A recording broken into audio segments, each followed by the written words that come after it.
Sud Radio, le 10h midi, mettez-vous d'accord, Valérie Expert. Et nous sommes ensemble jusqu'à midi pour le 10h midi pour commenter l'actualité avec Sophie de Menton. Bonjour Sophie, bonjour. Chef d'entreprise, présidente du mouvement éthique. Jean-Claude Beaujour, avocat, président du Forum Transatlantique. Bonjour à vous. Valérie. Alexandra Spinner, vous êtes enseignante et vous êtes également, alors j'oublie toujours, conseillère régionale, voilà, au conseil à la région Île-de-France auprès de Valérie Pécresse. Voilà, et Noémie Alioua qui ne devrait pas tarder à arriver. Journaliste, essayiste, et je rappelle son livre La terreur jusque sous nos draps.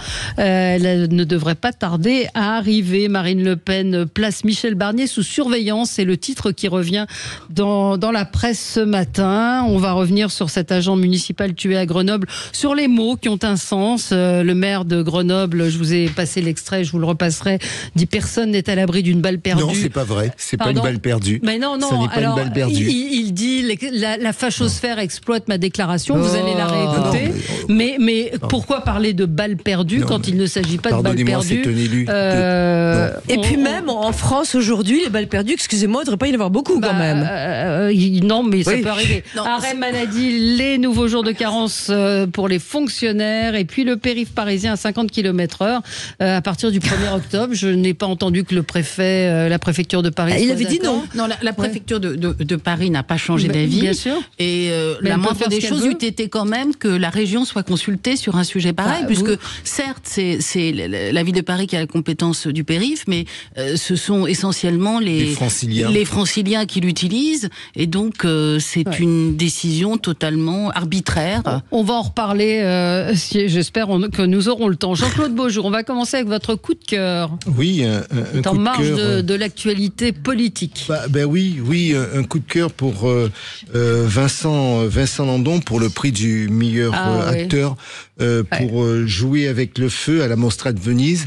On a beaucoup parlé d'autres sujets, mais c'est vrai qu'on oublie qu'il y a un certain nombre de festivals et que le cinéma est d'autant plus intéressant que c'est aussi une façon de mettre en lumière un certain nombre de sujets.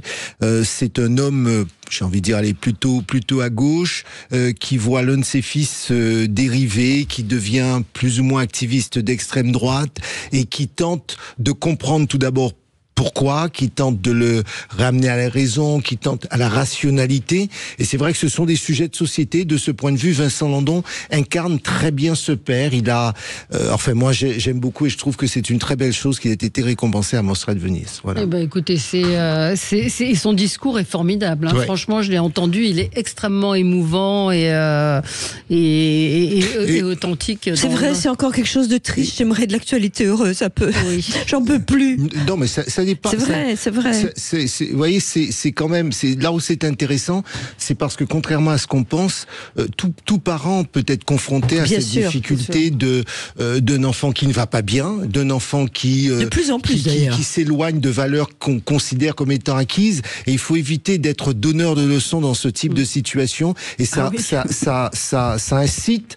Vous savez à quel point je suis extrêmement droit dans mes bottes sur un certain nombre de sujets, mais ça incite malgré tout à la réflexion et puis au re-questionnement. Et pardonnez-moi, mais je pense que l'exemplarité est quelque chose de fondamental. Et quand je vois des partis politiques comme LFI, avec tous ces jeunes qui sont dans la haine, qui se regroupent, qu'on incite aussi bien pour la politique étrangère qu'en France, je suis très inquiète justement par rapport à ce mal-être des jeunes qui a considérablement augmenté. Je suis inquiète également de l'exemplarité, la mauvais exemple donné par... Oui, on parle de polarisation de la société. Nous organisons la polarisation de la société. Et je dis souvent que ceux qui ne sont pas d'accord politiquement avec moi, nous avons souvent des discussions ensemble autour de cette table, mais pour autant nous restons des citoyens français, nous restons un minimum courtois entre nous, et puis nous ne sommes pas des ennemis, nous sommes peut-être en désaccord, mais nous ne sommes pas les ennemis les uns des autres, et ça, ce langage-là a du mal à passer aujourd'hui. Allez, on va marquer une petite pause. Ah ben non, pas une pause, hein. J'ai encore 4 minutes, on me mettait 30 secondes. Moi, voilà. Sophie, vous aviez un coup de gueule. Oui, j'ai un coup de gueule. Alors c'est encore mon chapeau de chef d'entreprise, mais je regardais, j'avais des contacts avec des gens qui travaillent à C8, et je voyais que l'ARCOM, qui est quand même un organisme certainement très très très utile, qui est un organisme d'État, va mettre 300 à 400 personnes au chômage. Paf, comme ça. C'est-à-dire que c'est C8, vous savez, la chaîne qui va disparaître. En février prochain. Oui, c'est ça, absolument. Et alors... Ils ont peut-être d'excellentes raisons, j'en sais rien. En particulier, je crois, il y a une émission de... Oui, c'est Cyril Hanouna qui leur posait problème. Voilà, qui leur posait problème, qui d'ailleurs retrouvera un boulot probablement, lui, très facilement. 300 personnes au chômage. Vous vous rendez compte ce que ça veut dire? Il n'y a rien de prévu. Et alors, ils vont céder la fréquence. Après, les fréquences ne sont pas à vie. Alors, moi, je partage votre avis. Je suis d'accord. Je partage votre avis sur C8 et d'autant... Changer de fréquence, c'est autre chose. Pardon, Valérie. On pourrait imaginer qu'on leur dise, écoutez, on sera obligé de changer dans 1 an, dans 2 ans. Préparez-vous. Est-ce que... Alors, ensuite, le repreneur de la fréquence, il n'est pas question qu'ils reprennent qui que ce soit dans les 300. Enfin, moi, je sais pas. Quand on reprend une boîte, généralement, on se pose quand même la question de reprendre. On se pose la question ou pas. Donc, on ne sait pas qui ce sera. Oui. Ils veulent le filer, je crois, les questions à un milliardaire. Oui, c'est Kretinsky avec Denis Oliven qui veut lancer une chaîne. Voilà, mais pourquoi pas? Je veux dire, c'est très bien. Tous les journaux sont en train d'essayer d'avoir l'audiovisuel. Moi, je regarde. Il y a 300 à 400 personnes au chômage, clac, sec, complètement angoissées. En plus, on sait que c'est un métier difficile, donc les techniciens, etc. Mais pas repris, rien. Non, sauf si le Conseil d'État s'oppose. Ce qui est dit, oui, il y a peu de chance, je pense. Enfin, aucune chance. Mais c'est le choix de C8, c'est-à-dire que c'est une chaîne qui produit des émissions. C'est une chaîne il y avait William à midi avec William Lémergie. Oui, les animaux. Il y avait pas mal d'émissions. Les animaux de la 8. Alors que vous avez des chaînes des chaînes qui sont des robinets à série. J'en avais parlé ici avec le président de la commission justement d'enquête sur l'attribution des fréquences. Vous avez des chaînes qui ne font que diffuser des séries du matin au soir sur lesquelles il n'y a aucune création. Ces chaînes-là, il y a Énergie 12 effectivement qui était concernée et je pense que là il y a malheureux. Enfin bon, la fréquence depuis 30 ans, ils disent rien d'ailleurs. Mais éditorialement, ces chaînes ne remplissent pas leur cahier des charges non plus. Donc on devrait féliciter une chaîne effectivement de marquer les choses et de se comporter en entrepreneur avec des émissions qu'il crée. Et je suis quand même scotchée. Alors, et je vous parle même pas de la liberté d'expression parce que personnellement, je suis évidemment très farouchement pour la liberté d'expression. Donc, je crois que c'est au nom de l'expression qui leur plaît pas que la chaîne est. Oui, enfin, il y a eu des condamnations. Oui, il y a des condamnations très importantes pour Cyril Hanouna. Oui, mais alors, pardonnez-moi, pourquoi est-ce que l'Arcom n'a pas juste le pouvoir de dire qu'on veut plus voir Cyril Hanouna sur la chaîne? Non, j'ai rien contre lui, mais dans la liberté d'expression. Oui, alors là vous préférez 300 personnes privées d'expression. Non, mais il peut y avoir des discussions en amont, effectivement, sans qu'on en arrive là. Non, mais si vous dites qu'il est condamné. Bah oui, il a été condamné. C'est un peu, alors on demande à la chaîne Enfin, moi je trouve que 300 personnes pour ça, ça me choque énormément. Une chose qui est certaine, c'est qu'il y a peut-être des trous dans la raquette dans le processus. Moi, ce que je ne sais pas, et là encore, je vous dis vraiment, je ne sais pas, parce qu'il arrive que dans certains mécanismes, il y a un processus de reprise automatiquement mais là, par le suivant. Donc ça, il faudrait. Rien n'a été décidé, c'est non. Bon. Oui. Alors, voilà, c'est la chef d'entreprise qui parle, je suis scotché. Et puis deuxième point, mais c'est un débat qu'on ne résoudra pas aujourd'hui. Il faut savoir, par exemple, est-ce que les salariés ont été informés au moment de leur recrutement? Parce que ça aussi, c'est important de savoir si... Ce sont en général des contrats assez précaires, des contrats d'intermittents, mais je peux vous dire que certains salariés de C8 que nous connaissons avec Gilles pour l'émission Média ont reçu une lettre leur disant qu'en décembre, leur contrat risquait de s'arrêter. Février, je crois. Oui, mais en décembre, parce qu'il y aura pour la presse, par exemple, il n'y aura pas de nouvelles émissions, donc tout va s'arrêter pour... et alors, y compris les prestataires extérieurs, parce qu'ils font appel à des boîtes de production extérieures, etc. Je suis scotché, c'est l'État qui vire 300 à 400 personnes. Enfin, l'État ne vire pas, mais en tout cas, vous avez raison. Mais la mais vous avez raison de soulever l'instabilité que ça génère sur le plan social et contractuel, et c'est vrai que c'est un sujet dont il faudrait débattre assez rapidement pour trouver des solutions. Alors, je rajoute quand même qu'à titre personnel, j'ai fait appel à l'Arcom sur des interventions sur le service public qui me semblaient scandaleuses. À propos de J'aime ma boîte, je le dis, je m'excuse auprès des téléspectateurs, c'est le jour où les patrons enculent les salariés. Bon, voilà, j'avais écrit en disant... Mais ils ont trouvé ça formidable comme liberté d'expression et personne ne m'a répondu. Allez, donc, il y a peut-être des poids et mesures. On se retrouve dans un instant avec vous sur Sud Radio pour continuer de commenter l'actualité. Sud Radio. Sud Radio. Parlons vrai. Parlons vrai. Sud Radio. Parlons vrai. Sud Radio, le 10h midi, mettez-vous d'accord, Valérie Expert. Et nous avons déjà commencé à débattre, même pendant le journal. Noémie Alioua, journaliste essayiste, vous avez publié La terreur jusque sous nos draps, qui est paru chez Plomb. Et on va parler justement de ce consentement, de MeToo également, puisqu'on va parler de l'abbé Pierre et des accusations qui sont portées contre lui, accusations assez terrifiantes quand on lit le détail. Sophie de Menton, chef d'entreprise, présidente du mouvement éthique. Jean-Claude Beaujour, avocat, président du Forum transatlantique. Et Alexandra Spinner, vous êtes enseignante et vous êtes également conseillère régionale d'Île-de-France. Je suis le seul homme sur le plateau. C'est vrai. Alors, pourquoi le remarquer? Pourquoi le remarquer? Pour vous taquiner, oui. Parce que vous savez à quel point ça me fait sourire. Tout cela. Mais qu'est-ce qui vous dit que nous sommes des femmes? Oui, absolument. Et à quel point ça n'a aucune importance. C'est une construction sociale, enfin. Oui, si vous voulez, je veux bien. Je m'identifie comme un labrador, personnellement. Donc, Marine Le Pen place Michel Barnier sous surveillance. On va parler de ce qui s'est passé à Grenoble avec cet agent municipal tué après avoir voulu porter secours à une personne suite à un accident de la circulation. Arrêt maladie, la menace de nouveaux jours de carence plane sur les fonctionnaires. On continue notre tour de table sur ce qui a retenu votre attention. Alors, Noémie, Alexandra, vos coups de cœur et coups de gueule se rejoignent. Noémie, c'est sur l'annulation d'un festival. Tout à fait, le 16e festival du cinéma israélien qui devait se tenir à Strasbourg, Shalom Europa. Il a été annulé, il devait se tenir du 8 au 10 septembre, donc à Strasbourg. Il a été annulé à la suite de pressions qui ont été exercées par des collectifs dits pro-palestiniens. Donc ils ont appelé au boycott, ils ont menacé les organisateurs et finalement, ce festival a été annulé et donc il ne sera pas possible de voir les films qui étaient à l'affiche.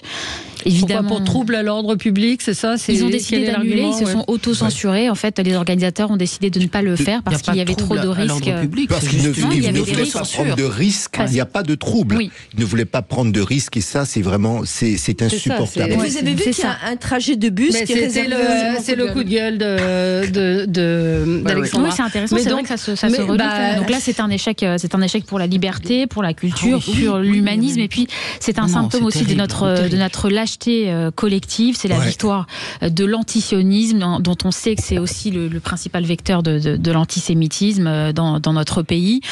Ce sont des choses qui n'arrivent pas pour d'autres pays. Vous n'avez pas de boycott qui conduisent à des annulations de festivals, par exemple pour ce qui se passe au Yémen, par exemple pour ce qui s'est passé en Syrie, par exemple. Aucun autre pays ne subit des campagnes de diffamation et de haine comme l'État d'Israël, tout en sachant que la culture est toujours en plus un contre-pouvoir. Les artistes israéliens, les réalisateurs, les producteurs, les acteurs ne sont pas les porte-voix du gouvernement, ils en sont bien souvent les principaux opposants et faire éteindre leur voix, c'est faire éteindre aussi la voix de l'opposition en Israël. C'est déplorable et c'est un échec collectif de ne pas pouvoir organiser ne serait-ce que ce festival. Et il y a une responsabilité là encore politique en France.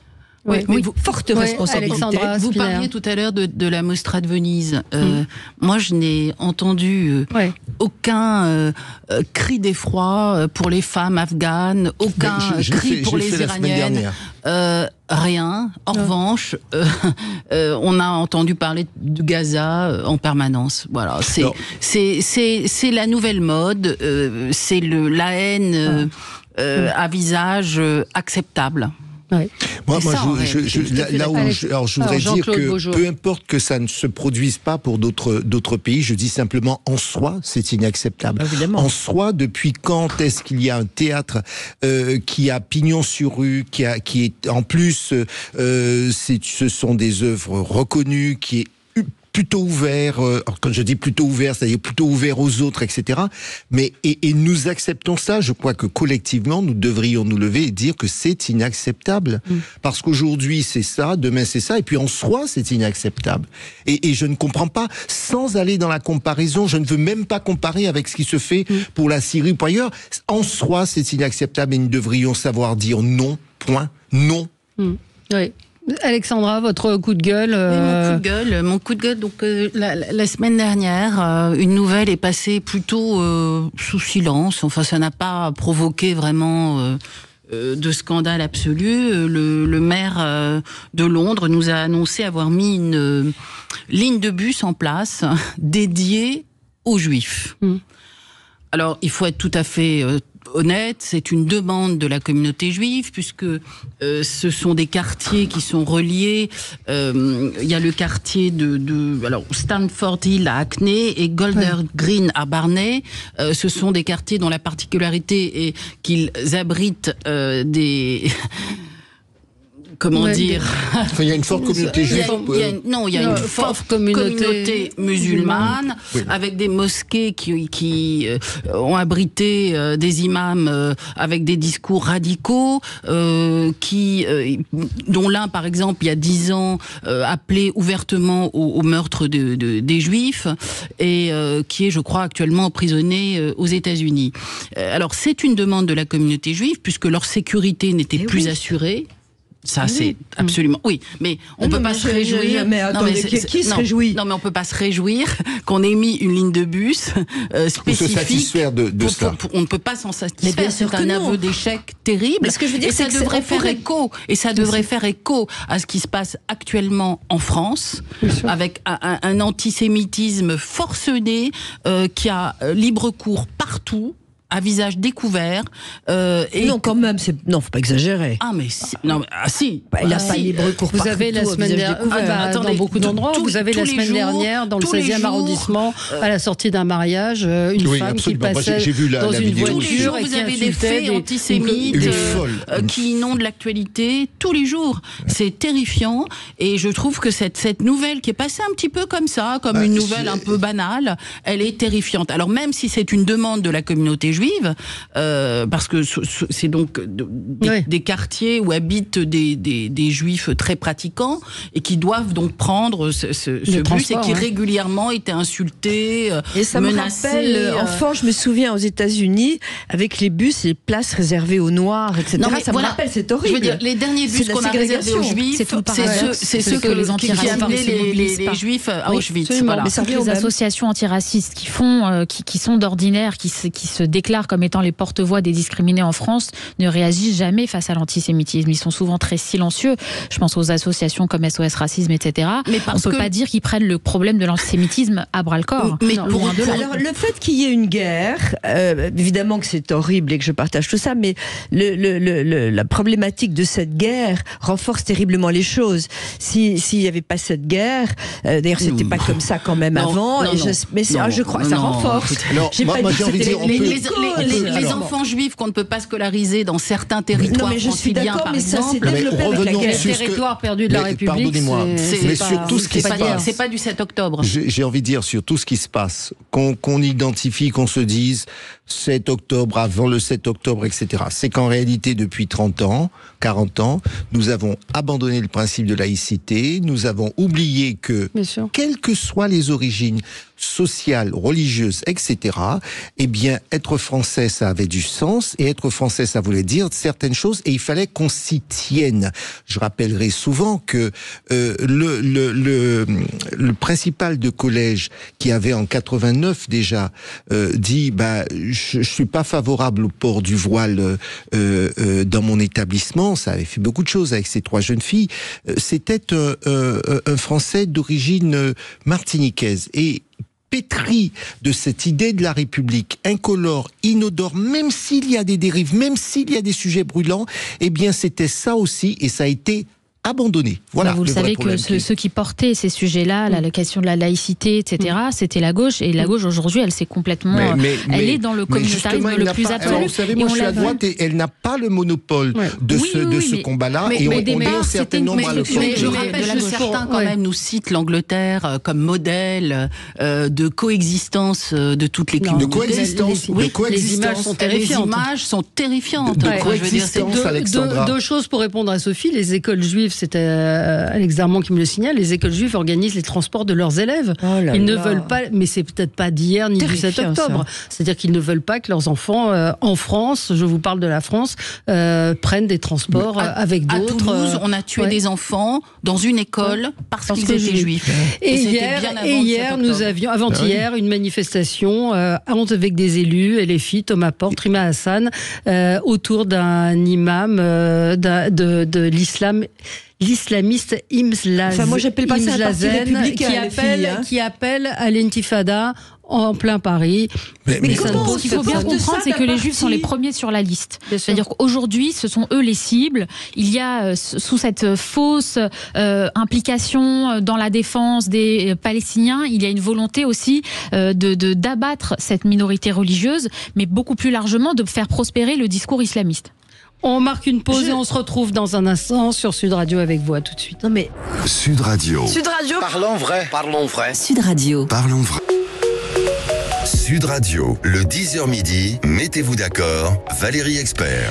Et on est ensemble avec vous sur Sud Radio. Notre débat est intéressant. Il y a beaucoup, je vois sur Twitter, de réactions également sur ce qui s'est passé samedi, je l'évoquais, c'est-à-dire cette manifestation anti-Macron, anti-Michel Barnier, et Thierry Guerrier qui pose la question, ok, il y avait peu de monde dans les manifs, mais comment peut-on passer à côté de cette intervention, celle de cet homme islamiste aux antipodes de la laïcité au sein donc de cette manif hostile au président de la République et acclamé par la foule. On est dans une manifestation anti-Macron avec quelqu'un qui appelle à l'intifada en plein cœur de Paris. Mais parce que LFI surfe sur l'antisionisme, sur l'antisémitisme, c'est leur cause principale. Je vois pas très bien ce que les drapeaux palestiniens faisaient dans cette manifestation. Je ne vois pas très bien ce que la cause palestinienne faisait dans cette manifestation. En fait, c'est leur arme de guerre massive. Voilà. Ils ont décidé. Pourquoi le gouvernement tolère ça? Ils s'adressent à leur électorat. À un moment, il faut dire les choses. Alors moi, je voudrais m'adresser à l'électorat de leur électorat, et en particulier ceux qui ont applaudi cet homme qui appelait à l'intifada en plein Paris. De deux choses l'une, ces personnes qui applaudissent, moi je suis désolé. Être français, c'est croire en un certain nombre de valeurs, c'est croire en la liberté d'expression, c'est croire au fait que nous pouvons tous coexister dans le respect de nos religions, et je pense que ceux-là même qui applaudissent cet homme qui parle d'intifada en plein Paris, ils se mettent en position d'être anti-français, ils se mettent en rupture de la société. Mais que ne se soient pas fiers d'être français. Oui, mais attendez, Sophie, ils sont pas fiers du tout d'être français. Vous voyez, je ne vais même pas m'inquiéter sur leur fierté. Je vais simplement dire qu'il y a des règles. Eh bien, ceux qui n'en ont pas envie, ils peuvent aller ailleurs. Je ne dis pas ils peuvent repartir, mais ils peuvent aller ailleurs. Ils n'ont pas envie. Et je faisais le rapprochement avec l'herbe étant toujours plus verte. Mais je faisais le rapprochement vendredi, et je crois que j'en parlerai tous les jours, avec les Afghanes et avec les Afghans. Ces Afghans qui viennent en France, qu'on accueille, qui fuient le régime des talibans, et qui, quand ils sont sur notre territoire, reproduisent la même chose avec leurs femmes. C'est-à-dire empêchent leurs jeunes filles de faire du sport, empêchent leurs jeunes filles de sortir, et veulent les voiler. Donc, je ne comprends pas, je pose la question tous les jours depuis une semaine, comment ces Afghans qui ont fui ce pays terrible se retrouvent aujourd'hui en France à vouloir reproduire quasiment le même système. Et qu'on aille regarder certains pays dont l'islam est la religion, et qui interdisent que les barbes soient longues, qui interdisent que les femmes sont habillées en noir. Oui, c'est-à-dire que vous arrivez, vous vous pliez aux règles du pays. Il y a des pays dont la religion est l'islam, et qui ne veulent pas de cet islam dévoyé. Non, mais ce qu'il faut aussi rappeler, c'est que une majorité de musulmans ne veulent pas de cet islamisme. Bien sûr. Et ils sont les premiers, les premières victimes de l'islamisme, ce sont les musulmans. On ne les entend pas. Oui, malheureusement, on ne les entend pas. Mais vous savez pourquoi, Sophie? Vous savez aussi pourquoi, pour certains, combattre l'islamisme, c'est une urgence maintenant vitale pour nos sociétés occidentales. Vitale. Ce qui se passe, cette affaire de bus réservé aux Juifs, je suis désolée, mais ça devrait nous révolter collectivement, et ça devrait nous réveiller. Quand on voit Madame Rima Hassan, qui, son programme, en réalité, elle a été élue. Pourquoi ? Elle a été élue parce que, au quotidien, elle crache sa haine des Juifs.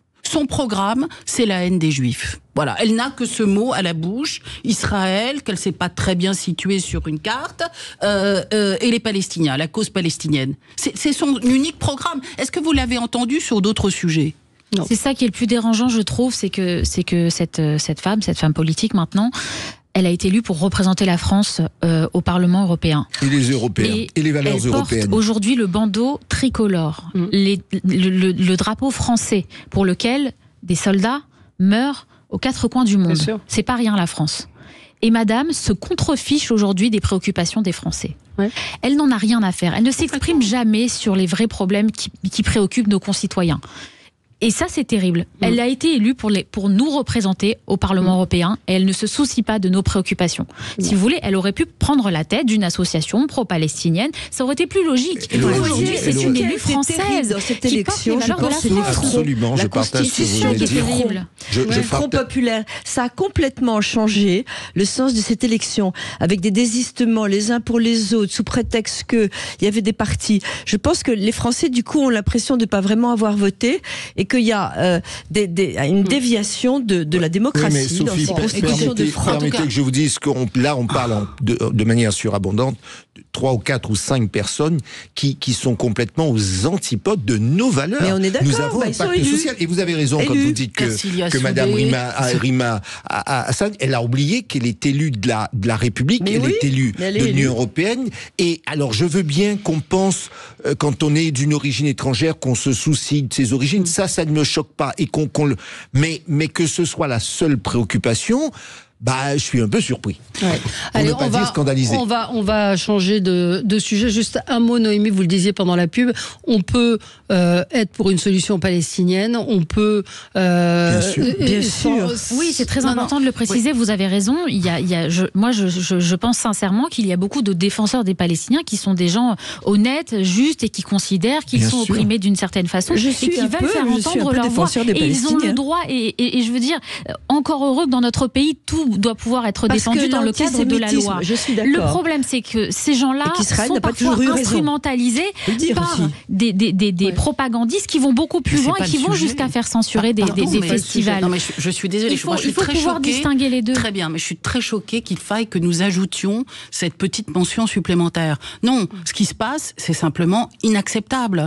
Enfin, on a des députés français dont le seul sujet, des parlementaires français dont le seul sujet, que ce soit Madame Ercilia Soudé, que ce soit Rima Hassan, le seul sujet, c'est la haine des Juifs. Eux ne le font pas de façon sincère, ils le font simplement de façon électorale. S'ils veulent défendre la cause palestinienne, alors ils doivent combattre le Hamas. Voilà. Moi, je souhaite que les Palestiniens soient libérés du Hamas. C'est la seule solution pour eux. Mais on sait très bien qu'on peut pas, il est partout. Oui, mais vous voyez qu'on en soit à dire, évidemment qu'on a le droit de défendre une solution à deux États, évidemment qu'on a le droit de défendre la cause palestinienne, mais citez-moi une seule personne, un seul parlementaire qui défende la cause palestinienne en termes acceptables. C'est-à-dire qu'il ne soit pas une diatribe haineuse envers les Israéliens. On sait qu'Israël n'a pas toujours eu raison. Le gouvernement ou les institutions. Très bien, mais quel rapport avec les bus qui doivent acheminer des Juifs? Juste point, puisque Valérie a dit qu'on en terminait. Moi, je pense qu'on confond souvent le gouvernement israélien et la population la population. Et là, moi, je suis sidéré toujours parce qu'on peut ne pas être d'accord avec un gouvernement, on peut ne pas être soi-même national d'accord avec son gouvernement, sans pour autant être l'objet de toutes les stigmatisations. Là encore, il y a un mélange des gens. Bon, on marque une pause et on va changer de sujet tout de suite après. À tout de suite. Sud Radio. Sud Radio. Parlons vrai. Parlons vrai. Sud Radio. Parlons vrai. Sud Radio, le 10h midi, mettez-vous d'accord, Valérie Expert. Et on est avec vous jusqu'à midi. Alors évidemment, on n'aura pas le temps de traiter tous les sujets. Je voulais qu'on parle quand même de l'abbé Pierre, parce que j'ai Noémie qui est sur le plateau, qui a publié La terreur jusque sous nos draps, qui est paru chez Plomb, et c'est un livre dans lequel vous dénoncez les dérives de MeToo. En tout cas, vous dites que vous avez une thèse sur le fait que les relations amoureuses sont de plus en plus compliquées. Néanmoins, l'abbé Pierre, donc figure emblématique de la lutte contre le mal-logement, les sans-abri, est visé par 24 accusations de violences sexuelles. Quand vous lisez les témoignages, c'est assez accablant. La question au-delà de ça, c'est de se dire, alors l'époque n'était pas la même, mais des gens savaient et n'ont rien dit, et n'ont rien dit. Et ces femmes qui parlent aujourd'hui, évidemment, ça provoque une certaine onde de choc. Alors vous dites, il n'est pas là pour se défendre, de toute façon, alors. Mais est-ce que c'est vrai? Alors pourquoi est-ce que... Alors là, paraît-il que oui, puisqu'il se serait confié, il aurait même admis. Donc il aurait... Oui, il a admis, mais il a admis. Alors, bon, j'ai lu quelques trucs, mais je suis pas au courant de tout le dossier.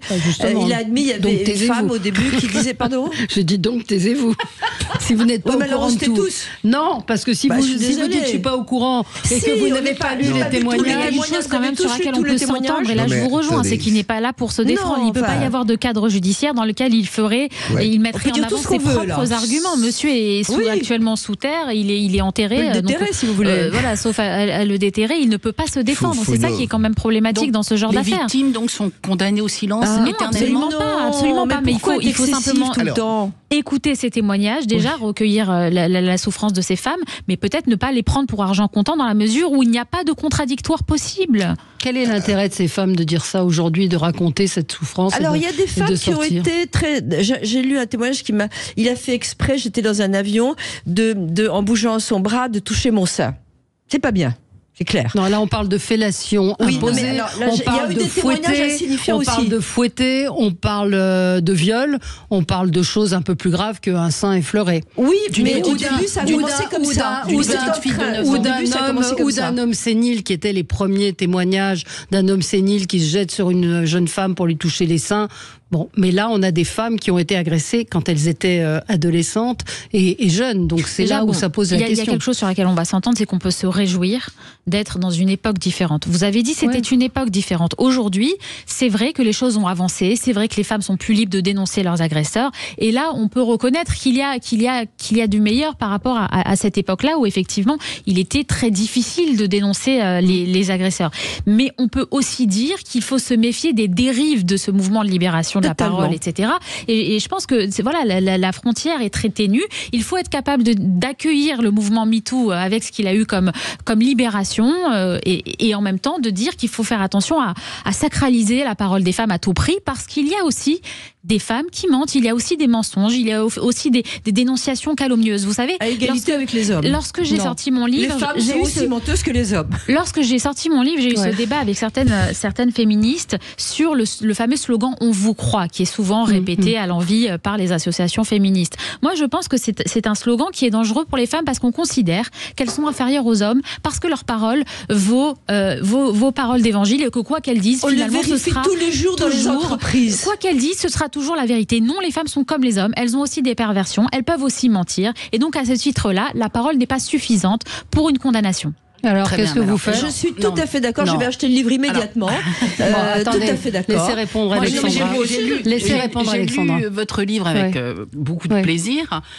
Néanmoins, non. Je pense que ces femmes auxquelles on dit je vous crois, c'est extraordinairement important pour elles, parce que pendant des décennies, la parole des femmes était complètement étouffée et on ne les croyait pas. On va dans l'autre sens. Et moi, je pense que pour toutes ces victimes, c'est important de savoir qu'on peut les croire. C'est aussi important, par exemple, pour les enfants victimes d'inceste. C'est important pour eux de savoir qu'on les croit. Et moi, je suis profondément attachée à la présomption d'innocence. Vous avez raison de l'évoquer.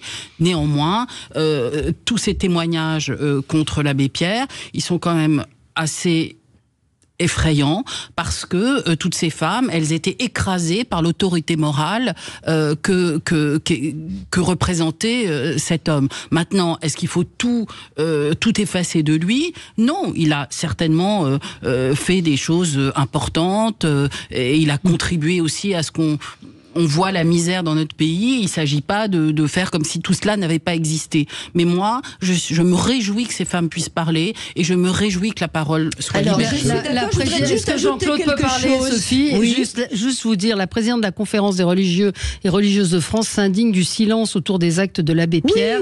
Elle dit ça. Effectivement, la notoriété lui a servi de bouclier. Absolument. C'était la meilleure devanture en quelque sorte Bah si. Non, je dis que tout d'un coup, totalement, cet homme n'existe plus, il est mort. J'aimerais quand même. Mais qu'est-ce qui se passe avec Gérard Depardieu? C'est pareil.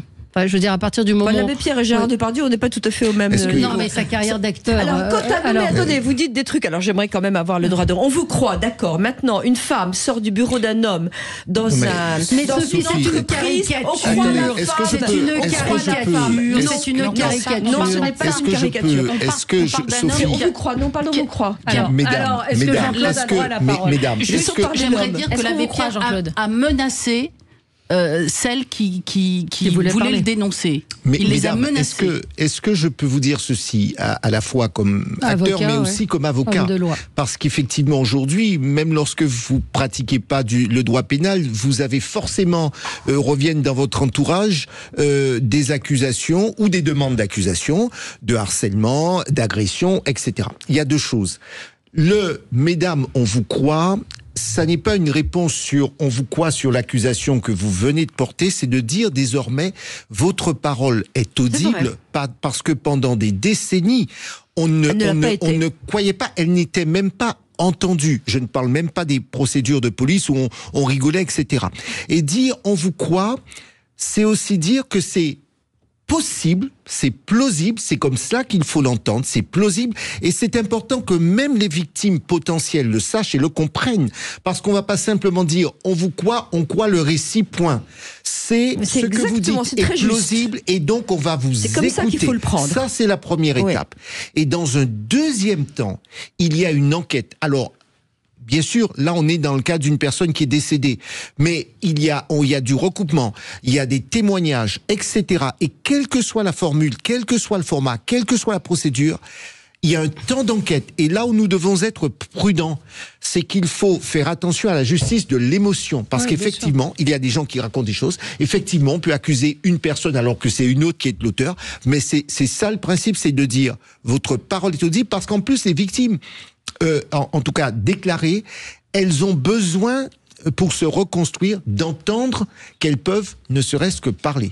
Et c'est pour ça que l'affaire des viols de Mazan est aussi importante. Parce que justement, elle met la question judiciaire au cœur de la dénonciation. On comprend aussi cette femme, lorsqu'elle affronte ses bourreaux, elle a été mise sous soumission chimique par son mari, elle a été violée par plus d'une 50aine d'hommes.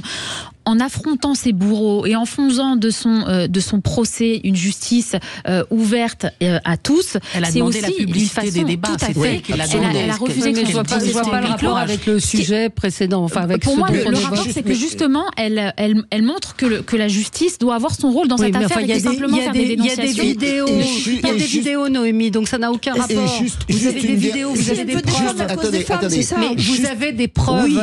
Dans un viol, quelle est la preuve? 1% des plaintes pour viol sont C'est juste que cette femme essaie de défendre la cause des femmes. Non, mais justement, c'est une façon de dire aux femmes d'aller plus davantage devant la justice et de porter les condamnations dans les affaires de viol. Il faut améliorer cette chose-là. On ne peut pas considérer que la justice va se faire en dehors des tribunaux. Comment vous pouvez... Eh bien justement, c'est ce qui a été fait en ayant plus de pédagogie vis-à-vis de la police, vis-à-vis de la justice. C'est un travail à faire, mais ce travail me semble essentiel, encore une fois. Ça doit se faire dans un cadre judiciaire. Ça doit se faire effectivement dans un cadre d'enquête. Je voulais quand même rajouter sur l'abbé Pierre. Tout à l'heure avec Alexandra, Sophie, Noémie, nous avons dit, ben oui, on a parlé notoriété. Oui, la notoriété ne doit pas mettre à l'abri. Et on a parlé de responsabilité collective. La responsabilité collective, c'est effectivement de celles et ceux qui ont pu savoir et qui se sont tus. Premièrement. C'est une responsabilité individuelle. Oui, collective aussi. Oui, mais les institutions, il doit en parler. Attendez, mais si, mes amis... Le collectif est fait d'individus. Évidemment, avec les institutions. Et dernier point sur l'abbé Pierre, cela veut aussi dire que nous devons arrêter de sacraliser un certain nombre de gens comme si elles étaient parfaites. La perfection n'existe pas. Et c'est pour ça qu'il y a du mal en disant l'abbé Pierre, ils se sont tus parce qu'on a sacralisé. Ben non. Et dernier point. Et c'est aussi ça qui peut aussi nous permettre de reconstruire notre pacte social. il faut arrêter d'imaginer que des personnalités seraient au-dessus de la loi. Nul ne doit être au-dessus de la loi. Il faut le rappeler encore et encore et encore, parce qu'Alexandra sait très bien qu'il y en a qui ont des comportements surprenants, qui nous surprennent. On n'est pas là pour faire le procès des autres, mais c'est une tendance, c'est un tel est, donc il peut. Ben non, c'est inacceptable. Et c'est pour ça d'ailleurs qu'il y a un rejet de la politique, parce que les politiques, sans les accuser particulièrement, ont quand même été un peu au-dessus des autres. On voit des personnalités politiques admirées qui sont condamnées maintenant pour prise illégale d'intérêt, pour tout. Enfin, ça finit par être... ils sont toujours cru un peu au-dessus des autres. Mais aussi des autorités morales à gauche, comme Monsieur Miller, qui donnait des grandes leçons. Absolument. Les grands tartuffes, on les connaît. Ce sont les premiers à vous faire des leçons de morale, et quand vous ratez un peu, ce sont aussi les plus grands perdants. J'aimerais vous rappeler les viols effrayants qu'ont subis les femmes israéliennes le 7 octobre. Ah oui, mais on ne les a pas crus. Où étaient les féministes ? Ce que je veux dire, c'est que il faut encourager les femmes à parler. Une femme qui dit avoir été violée, bien sûr que la justice doit faire son travail, bien sûr que l'enquête doit donner des résultats, mais elle doit être entendue. Mais je crois que ça a beaucoup progressé. Je ne peux pas supporter que les femmes qui viennent témoigner de ce qu'elles ont subi avec l'abbé Pierre soient méprisées, ou que leurs paroles soient questionnées. Pas le cas, hein. Non, mais c'est dire il est mort, foutez-lui la paix. Quoi. Voilà, ça voudrait dire que la mort de l'abbé Pierre, mais les victimes, elles sont vivantes. Ça n'éteint pas leur douleur. Et ça n'éteint pas le silence qu'elles ont subi pendant des années. Et c'est insupportable. Ouais. Et de ne pas être cru, et de ne pas être cru, et en plus d'être écarté comme ça par les institutions, parce qu'il faut savoir que toutes ces femmes qui ont témoigné et qui accusaient l'abbé Pierre, elles ont été complètement écartées, elles ont perdu leur travail. Alexandra, là où vous avez raison, juste un point, et il faut voir un peu le point de lâcheté des êtres humains, c'est que si certains disent « Oh, il est mort », c'est parce que derrière, on sait très bien que s'il y a enquête, il y a peut-être des gens qui ont une responsabilité, et on va remonter le truc, et qu'il y en a qui ont peut-être pas la conscience tranquille. Et c'est ça aussi le sujet, c'est qu'il faut que l'on se dise désormais, lorsqu'on est en responsabilité, qu'elle soit politique, religieuse, scientifique, tout ce qu'on veut, être dirigeant de structure, c'est pas simplement signer et avoir Monsieur le Président en dessous. C'est j'ai une responsabilité. Quand un acte illégal est commis sous ma responsabilité, en tout cas dans mon environnement, et si je le sais, je suis coupable de me taire. J'ai une obligation de dénoncer, de ne pas accepter. C'est pour ça que je dis à Valérie que la responsabilité collective, évidemment, mais ce n'est que l'addition des responsabilités individuelles. Les gens ont les jetons quand ils sont tout seuls. Oui, mais enfin, comment vouliez-vous vous attaquer à l'abbé Pierre pas facile. C'est ce que je dis. Un homme d'église sacré. Alors, vous avez raison, parce que c'était... Comme Nicolas Hulot. Souvenez-vous de Nicolas Hulot. Souvenez-vous de l'acharnement qu'il y a eu contre les journalistes qui ont fait l'enquête. Les temps ont changé depuis. Nicolas Hulot, Saint-Homme, visiblement... Et Gérard Miller. Souvenez-vous ce qu'ont subi les femmes qui l'accusaient. Il y a une technique pour cela. C'est qu'effectivement, moi je pense qu'on peut imaginer que des journalistes soient gênés. Il faut leur permettre de faire leur travail. L'idée, la première des choses aussi, c'est ceux qui doivent savoir qu'ils peuvent parler, et deux, qu'ils peuvent pas dénoncer, mais dire j'ai connaissance de tel fait, et qu'au-dessus chacun prend sa responsabilité. Parce que le problème, c'est que vous avez une sorte d'autocensure, et finalement il n'y a pas de trace qu'un tel a dit que. Je le vois dans les dossiers. C'est où est la trace que j'ai été informé. Au-dessus on vous dit j'ai rien eu. Eh bien il faut que les gens soient protégés dans le fait qu'ils doivent savoir dire je vous donne l'information, à vous d'en faire ce que vous voulez. Mais regardez l'affaire Miller, Noémie, regardez l'affaire Hulot. Du temps à passer entre les deux, mais que n'a-t-on dit, encore une fois, quand on a dénoncé les comportements de Nicolas Hulot ? Vous aviez des enquêtes avec plusieurs témoignages, plusieurs preuves. Parfois, il y a des discours isolés. Il peut y avoir des témoignages qui sont mais ne serait-ce qu'un témoignage d'une femme qui dit qu'elle a été violée. Il peut y avoir un témoignage, exactement. Il faut quand même regrouper des preuves, etc. Mais c'est pour ça que je dis qu'il faut une enquête après. Mais voilà, il faut... Autant de témoignages accumulés. 27 aujourd'hui. Allez, on se retrouve dans un instant avec vous. On va parler donc de Michel Barnier, de ce futur gouvernement. Est-ce qu'il va garder des personnalités qui étaient déjà au sein de ce gouvernement? Évoquer François Hollande également, qui dit qu'il votera la censure contre Michel Barnier. À tout de suite. Sud Radio. Sud Radio. Parlons vrai. Parlons vrai. Sud Radio. Parlons vrai. Sud Radio, le 10h midi, mettez-vous d'accord, Valérie Expert. On continue notre débat même pendant la pub, mais je voudrais quand même qu'on puisse parler de politique et de la nomination de Michel Barnier avec la composition de ce nouveau gouvernement qui est en train de se faire et le RN qui souffle le chaud et le froid. Plusieurs titres dans la presse disent Michel Barnier sous surveillance du Rassemblement national. Il y a vraiment un talent qu'on doit reconnaître à la gauche, c'est d'imposer systématiquement leur narratif. Ouais. Parce que, pardon, mais il y a une science qui est une science exacte, qui s'appelle les mathématiques. Et pour censurer le gouvernement, il faut que la motion, elle recueille 289 voix. C'est bien ça ? Voilà. Donc, combien le Rassemblement national a de voix ? Si on cumule le RN, Ciotti et quelques députés non inscrits, ils ne peuvent pas renverser le gouvernement. Ils ne peuvent renverser le gouvernement qu'avec d'autres. En l'occurrence, le NFP. De toute façon, ils ont dit qu'ils allaient censurer le gouvernement. Donc évidemment, ce serait une coalition de partis contre ce gouvernement. Non, c'est pas une coalition ici. Le Premier ministre n'est pas sous surveillance du Rassemblement national. Ça, c'est vraiment un narratif qu'on nous impose. Ils ont vraiment ce talent-là de systématiquement imposer le narratif qui leur convient. C'est vrai, sauf que si on a Barnier, c'est entre guillemets grâce au RN. Oui, parce qu'il y a eu pacte de non-agression. Voilà. Et donc, alors moi, en plus, pas de tous, hein. Non, mais peu importe. Mais il y a aussi quelque chose d'hallucinant, c'est que je veux dire, c'est des gens à qui on ne serre pas la main. Ils n'ont pas eu les postes qu'ils auraient pu avoir, etc. On leur dénie le droit d'influer. Je trouve ça inadmissible.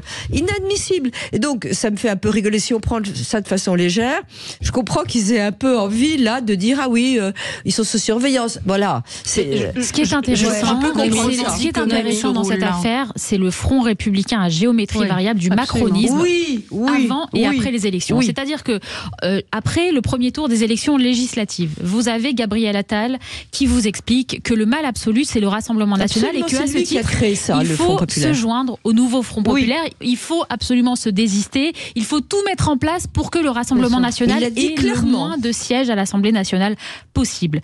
Juste après les élections, eh bien maintenant, l'ennemi absolu, ce n'est plus le Rassemblement national, c'est le nouveau Front populaire. Et effectivement, il vaut mieux former cette forme de coalition que j'appelle de centre-mou, qui va rassembler les centristes, les macronistes, la droite républicaine, peut-être une partie des élus du Parti socialiste qui voudront bien se défaire de ce nouveau Front populaire qui les met sous la coupe de la France insoumise. Et avec cette coalition-là, qui va être donc sous le joug de ce nouveau Premier ministre, Michel Barnier. Donc, effectivement, ce qui est intéressant, c'est à quel point, finalement, les macronistes ne croient pas à leur propre récit. La preuve, c'est qu'ils changent d'avis juste avant et juste après des élections. Je suis d'accord avec le fond, mais ça me surprend toujours. Ça me surprend toujours comment on peut faire un revirement de veste de cette façon. Moi, ça ne me surprend pas que les macronistes n'aient pas de colonne vertébrale idéologique. Je crois qu'ils en ont fait la démonstration depuis des années. Faire de la politique est une réalité, ça a toujours existé depuis la nuit des temps. Regardons la 3e, la 4e République, c'était un peu déjà comme cela, et ça a toujours été comme cela. Maintenant, le vrai sujet qui nous est posé, alors évidemment que Barnier soit... on souhaite tout d'abord qu'il réussisse, parce que s'il se plante, sinon c'est nous qui perdons. Nous payons tout, hein, les amis.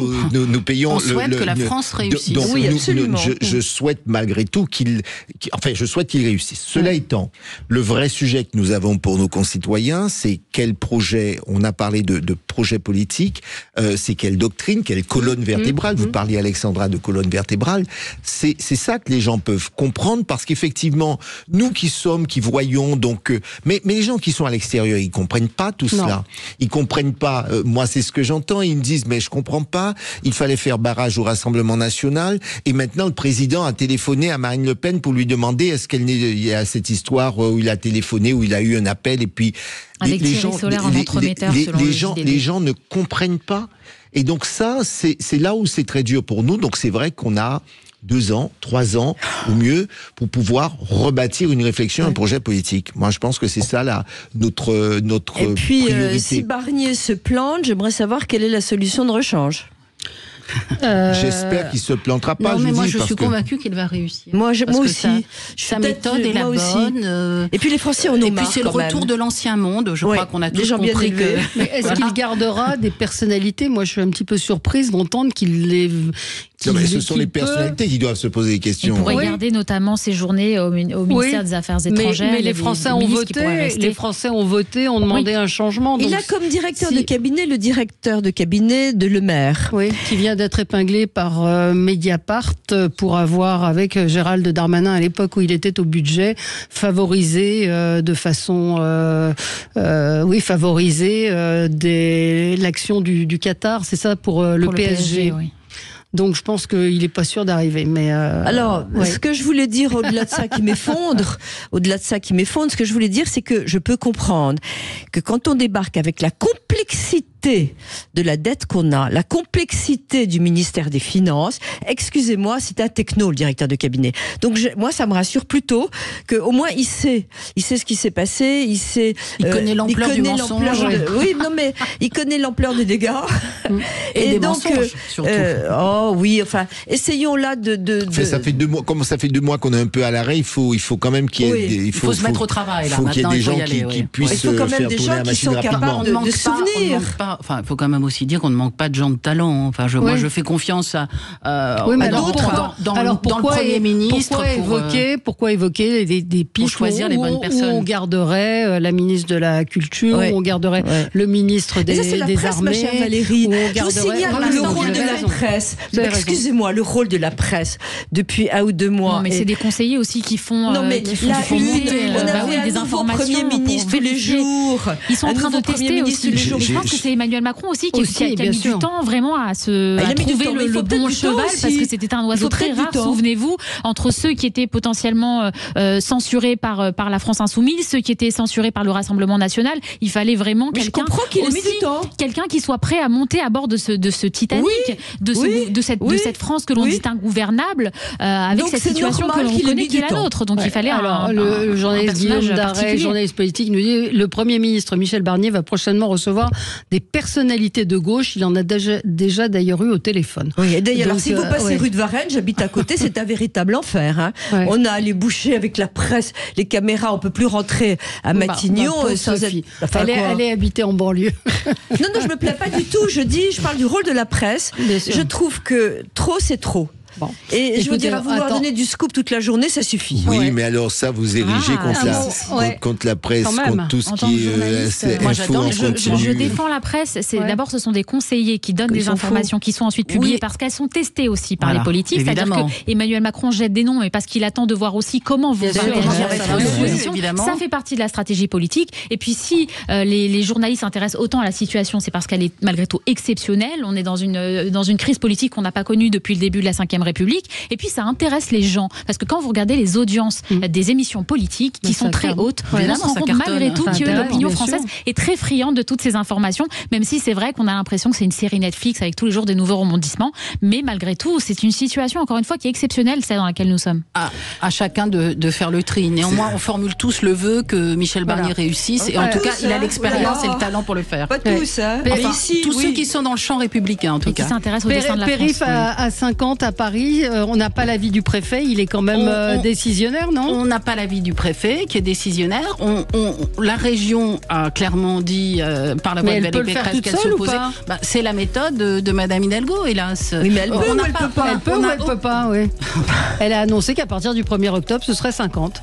Oui, mais alors ça va être compliqué si le préfet ne fait pas appliquer cette nouvelle mesure. C'est ça aussi le problème. On aura l'occasion d'en redébattre. C'est une méthode totalement délirante. Merci à vous. On se retrouve dans un instant. Non, on se retrouve pas du tout dans un instant. C'est André Berkoff qui sera là et nous on se retrouve demain. Sud Radio. Sud Radio. Parlons vrai. Sud Radio. Parlons vrai.